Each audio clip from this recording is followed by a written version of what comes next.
Hello, class. This is homework number 11. Yeah, I think so. And it's going to be about planets, all right? So, just so you know, 90% of the time you get a question about a planet in our solar system, about the sun, or about Earth's moon. Well, Earth's moon is an exception. But anything about a planet in our solar system, usually you'll be able to use the solar system data chart to help you answer it. Maybe not directly, but it could help you figure some stuff out. So let's take a look through the homework and 6 questions. I'll do most of them with you. Planets that are closest to the sun. Planets that are closest to the sun. First thing that comes up into my mind, terrestrial, right? These are our terrestrial planets. So our terrestrial planets closest to the sun are going to be Mercury, Venus, Earth, and Mars, right? So we got all of their data here. And they're asking us about the density and whether they are Jovian or terrestrial. So just off the bat, so just off the bat, I'm going to cross off the ones that say Jovian. These are wrong. Now we need to figure out if they are high density or low density. So I look through the chart. These 4 here, I'm going to look over at density, is these 4. I see 5.4, 5.2, 5.5, 3.9, and all the other ones are way less than that. So we're going to say they're high density terrestrial planets because they're close to the sun and they're very dense. They're made of iron and nickel and heavy things like that. They are not gas giants. Next, we got images of planets and their internal layers. Which inference is a educated guess or based off of an observation, something that you can infer about it. Which inference best describes the interiors of planets in our solar system? So, first off, gravity pulls things that are heavy towards the center of planets. So the heavy things are being pulled towards the center of the planets. The heavy things are high density. So we have high density in the center of our planets, and that's what gravity controls. So I see Earth, I see Mars, and I see Jupiter. Earth and Mars are our terrestrial planets, so these are our T planets.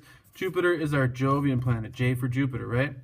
So, option 1, both terrestrial and Jovian planets have layered interiors with density decreasing towards the bottom.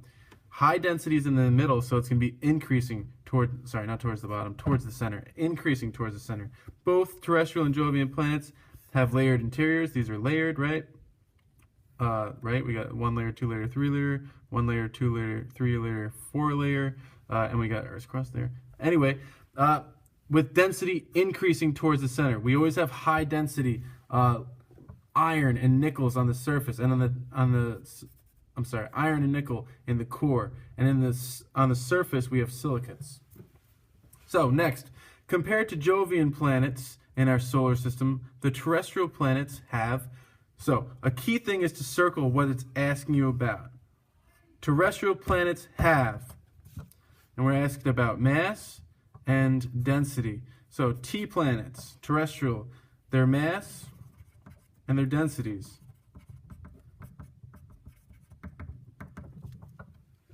So, I look at terrestrial planets. Their mass is going to be 0 point something, 0 point something, 1 point something, 0 point something compared to 300 for Jupiter and 95 for Saturn. So our terrestrial planets are going to be less massive or not more mass. They're going to be less mass.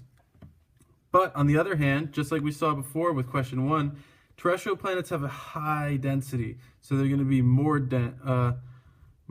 So less mass, more dense. On the back, we've got Jupiter orbiting. We've got a Wild 2. It's a comet, and it's going to be asking us about what is the approximate distance between the sun and Wild Comet when it comes closest to the sun. So Wild Comet furthest from, here's the sun, right? Furthest from the sun would be here. Closest to the sun is here. A beautiful thing is that Wild Comet pretty much crosses Mars's orbit. So if we know how far Mars is from the sun, then we know how far the comet is from the sun. So what you got to do now is you got to look in the reference table at Mars's mean distance from the sun to answer number 4. I'm not going to do it for you. You actually have to look for it. Question 5. Which planet is located approximately 10 times further from the sun than Earth? Again, all you have to do is find the distance of Earth from the sun, and multiply that by 10 and see which number it's closest to out of all the other planets. Compared to terrestrial planets, Jovian planets have. What you do is you circle Jovian planets have. We're being asked about Jovian planets. And the thing that we're being asked about is their equatorial diameters and their periods of revolution. So, equatorial diameters and period of revolution. I like to break it into two parts so then I don't get overwhelmed. So, the equatorial diameters of Jovian planets, J for Jupiter, J for Jovian. I look over at their equatorial diameters, and they are gigantic. They are huge compared to the terrestrial planets. So, large equatorial diameters, and the period of revolution, if we look, terrestrial planets here, they're in days. Jovian planets are in many, many years. So they're going to have long periods of revolution. So we've got Jovian planets, large equatorial diameters, long revolution, large equatorial diameters, large equatorial diameters, long periods of revolution, boom. All right? So you got to do number 4 and 5 on your own, but you probably did it already. Awesome.